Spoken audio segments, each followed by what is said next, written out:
بسم الله الرحمن الرحيم. يسرني ويسعدني أن أرحب بمعالي السيد ولي العهد وزير خارجية المملكة المتحدة الصديقة في زيارته إلى مملكة البحرين من ضمن جولة له في عدد من دول المنطقة.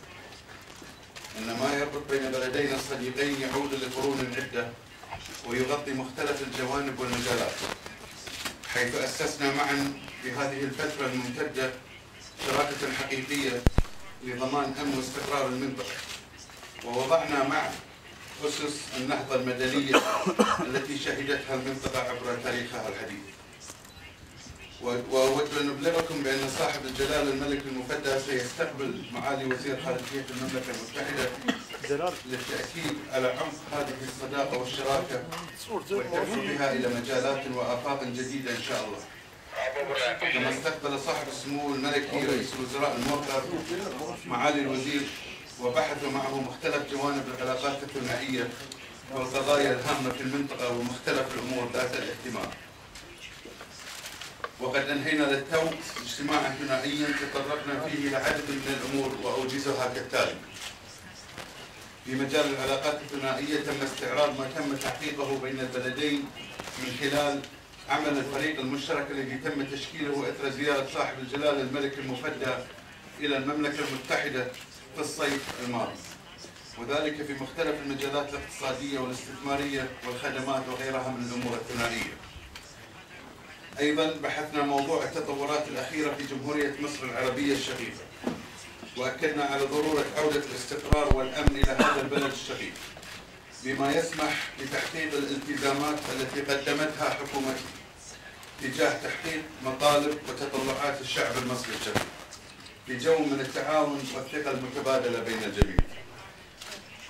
كما أكدت لمعالي الضيف الكريم بأن مملكة البحرين وبقيادة صاحب الجلالة الملك المفدى قد حققت بمشروع جلالته الإصلاحي الكثير منذ انطلاقته قبل عقد ونيف من الزمن، وأن ما تم تحقيقه في هذا العقد هو بمثابة بداية جديدة لمسيرة لم ولن تتوقف في بناء الوطن والمجتمع، وذلك عن طريق شراكة حقيقية بين الدولة والمجتمع المدني تسعى لتحقيق التنمية المستدامة والاستقرار الثابت والقائم على أسس العمل الديمقراطي الضامن للعدالة وسيادة القانون الكافل للحريات بما تضمنه دستور المملكة في نصوصه والمواثيق الدولية. كما أكدت لمعالي الضيف الكريم بأن الاستقرار في المنطقة أساسه تحقيق تطلعات شعوبها للحياة الكريمة القائمة على الإصلاح والعدالة والحرية والتنمية التي تعم فائدتها الجميع، بما يتيح الفرص لكل فرد لتحقيق تطلعاته لمستقبله ومستقبل أبنائه، مؤكدا أن هذا يتطلب العمل المشترك بيننا جميعا في المنطقة ومع الأصدقاء في العالم لبذل الجهد في توسيع القواعد الاقتصادية في منطقتنا بما يسهم في محاربة البطالة وتوفير الحياة الكريمة للجميع.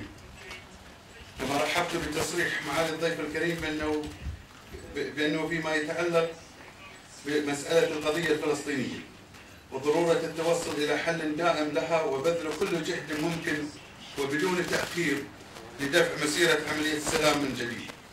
فلا شك أن هذا الصراع الممتد لعقود من الزمن قد أثر وبشكل سلبي ضار على نفسية المواطن العربي، وأهدر الكثير من الموارد التي لولا هذه القضية لتم توجيهها لدفع التنمية في مختلف دول المنطقة، فالتوصل إلى سلام شامل ودائم وعادل على أساس حل الدولتين وحسب قرارات الأمم المتحدة ذات الصلة والمبادرة العربية للسلام هو خطوة حيوية ستسمح للمنطقة بالتخلص من هذا الشاغل الذي أضاع الكثير من الآمال والفرص لعقود عدة.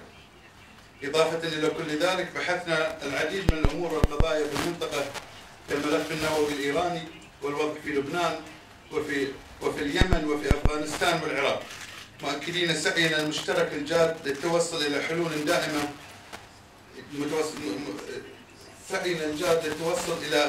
حلول دائمة تثبت الأمن والاستقرار. اليوم معالي الضيف الكريم معالي الوزير للحديث ومن ثم سنجيب معا على أسئلتكم. تفضل معالي الوزير.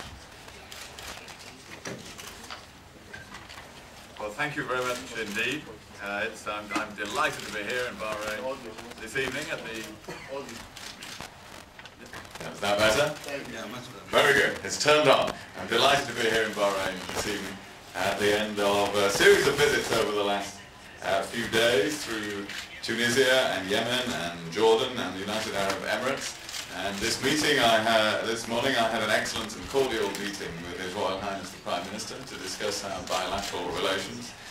And Sheikh Khaled and I, my great friend, we have now just had very productive discussions about foreign and security issues in the Middle East, where Britain and Bahrain have many common interests and indeed many common approaches and opinions. And this afternoon I visited British naval personnel stationed here in Bahrain, who are engaged in crucial counter-piracy and counter-terrorism operations. And so I have also thanked the Minister on behalf of the British government for our very valuable cooperation in defence and security.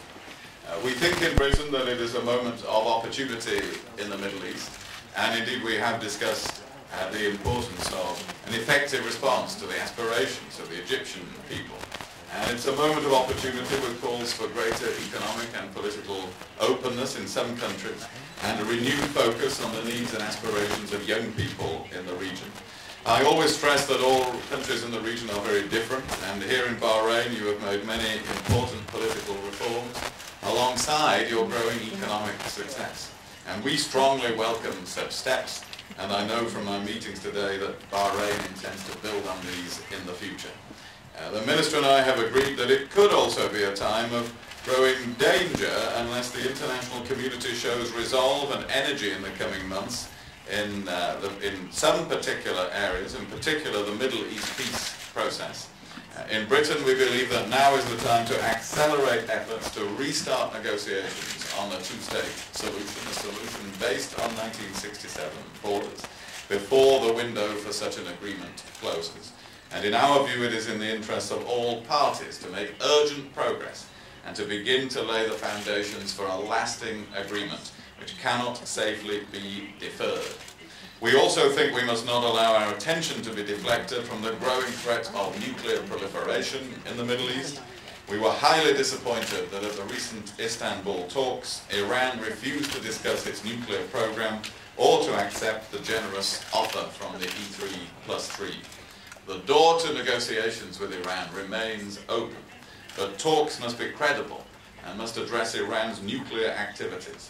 In the absence of a willingness from Iran to negotiate, Britain will now work with the international community to intensify the peaceful and legitimate pressure on Iran to comply with UN Security Council resolutions.